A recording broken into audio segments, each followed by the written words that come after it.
আসসালামু আলাইকুম, কেমন আছেন সবাই? আমরা আলহামদুলিল্লাহ ভালো আছি। তো রান্নাঘরে চলে আসলাম সকালবেলা। আজকে বাবা নিবে না টিফিন, মানে ঢাকায় যাবে, আর মেয়ে নিবে। শুধু মেয়েটার জন্য করে দেবো জিরা পোলাও। তো ওই তো পেঁয়াজটা ভেজে নিলাম, তারপরে জিরা ফোড়ন দিলাম, আর পোলাই চালের মধ্যে আমি গরম মশলা দিয়ে রাখছি, দিয়ে দিলাম, দিয়ে একটু নেড়ে চেড়ে ভেজে পানি দিয়ে দেবো, তাহলে হয়ে যাবে জিরা পোলাও। মানে আমাদের দেশের জিরা পোলাও যেটা বলে, আমরা চালতালানি যেটা বলি। সকালে আমাদের বাড়ি তো আগে এটা খুব করা হতো, আর এটার সাথে চিনির মুরগি খাওয়া হতো, ভালোই লাগতো খেতে সকালবেলা। না হলে একদম দেশি আলু ঝুরি করে ভেজে সকালবেলা এটার সাথে কোনো মেহমান আসলে দিয়ে দিত। সাথে আমি একটু বুকের মাংসও কেটে নিচ্ছি, সেটা একটু আদার পেস্ট, রসুনের পেস্ট, একটু জিরা ধনিয়ার গুঁড়া, লবণ, হলুদ, মরিচের গুঁড়ো দিয়ে মেখে একটু গোলমরিচ দিয়ে একটু ভেজে নিলাম।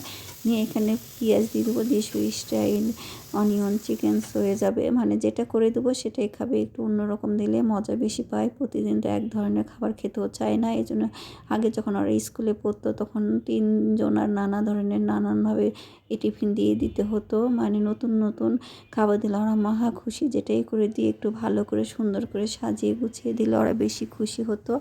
আর এই তো, আর খেতেও রুচিও হতো। আর এই তো আমরা খেয়ে নিলাম। কেউ চাল তালানি যেটা বলে, কেউ রুটি, এই তো মাংস ছিল, মুরগির মাংস, এগুলোতে খাওয়া হয়ে গেলো। আর আজকে সকালবেলা এগুলো নিয়ে আসছে বাজারগুলো, বাঁধাকপি, মিষ্টি কুমড়ার, ফুলকপি নিয়ে আসছে, কিছু চিংড়ি মাছও নিয়ে আসছে অনেকগুলোই। তো সেগুলো আমি এখন বেছে নেবো, ধুয়ে নিব। চিংড়ি মাছ কাটতে তো খুব একটা সময়ও লাগে না। আর চিংড়ি মাছগুলো একটু ছোটোই, বেশি বড় না। এই মাছগুলো নিয়ে আসছে। এই মাছ যে কোনো সবজির মধ্যে দিয়ে খেতে ভালো লাগে। আর এরা তো যে কোনো সবজিতে দিলে, চিংড়ি মাছ দিয়ে যে কোনো যেটাই করি সেটাই ওদের কাছে মজা।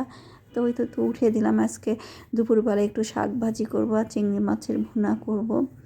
তো পালং শাকটা ভাজি উঠিয়ে দিলাম, ভাজিটাও হয়ে গেল। আর চিংড়ি মাছের ভুনা আমি টমেটো দিয়ে ভুনা করে ফেলে আর একটু চিনিও দিয়ে, সাথে খেতে কিন্তু দারুণ লাগে। একটু ঝোল ঝোল জুসি জুসি ভাব হয়। আর এই তো সবজি ছিল, সবজি, চিংড়ি মাছ, আর হচ্ছে আলু ভর্তা, ডিম ভাজা, শাক ভাজা, এগুলো দিয়ে আমি একটু পোলাও ছিল, ভাতও রান্না করছি। আর এই সবজিগুলো আছে, এগুলো পরে রান্না করব।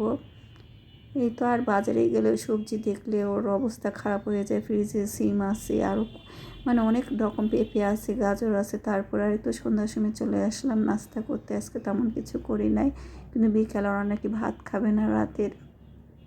তো ওই তো নুডলস রান্না করে দিলাম সসেস দিয়ে। আর সবজি তো থাকলে ওদের কথায় ব্রোকলিও নিয়ে আসা হয়েছে। সন্ধ্যার সময় আমরা একটু বাইরে গিয়েছিলাম, নিয়ে আসলাম ব্রোকলি আর মটরশুঁটি। এখন এটা দেখে বলছে নুডলস খেতে ইচ্ছা করছে, তো মাকে নুডলস দিয়ে দিলাম। আমি খুব শর্টকাটে রান্না করে ফেলে এখন সবজিটা একটু তেলের মধ্যে ভেজে দিয়ে দিলাম, নুডলসটা দিয়ে পানি দিয়ে এখন ভেজে দেবো। আর এদিকে সসেস আর ডিমটা তো ভেজে উঠিয়ে রাখা হয়েছে, তাহলে হয়ে যাবে, আলাদা পাত্রও ভরবে না, আর পানির কোনো ঝামেলাও না। আর এখানে নুডলসের মশলা, আর আজকে নাকি হলুদ দিয়ে নুডলস খেতে ইচ্ছা করছে, তো হলুদ, একটু মরিচের গুঁড়া দিয়ে, লবণ দিয়ে দিয়েছে।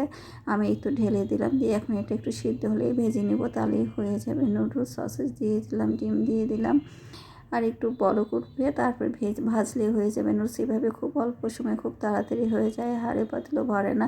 আর মাছ খেতে নাকি এটাই ভালো লাগে, একটু রস রস হয়। আর তেলে ভাজলে নাকি একদম শুকনো হয়ে যায়। আর সবজি দিয়ে খেতে কিন্তু এরকম করে ভালো লাগে। আর টক বড়ি নিয়ে আসছিলাম, এই বড়িগুলো অনেক মজা। আর মটরশুঁটিও নিয়ে আসছে, এটা এখন বেছে রেখে দেবো। আর অল্প অল্প করে বাছলেও হয়ে যায়, ফ্রিজে রাখলে অনেক দিন ধরে খাওয়া যায় এইভাবে।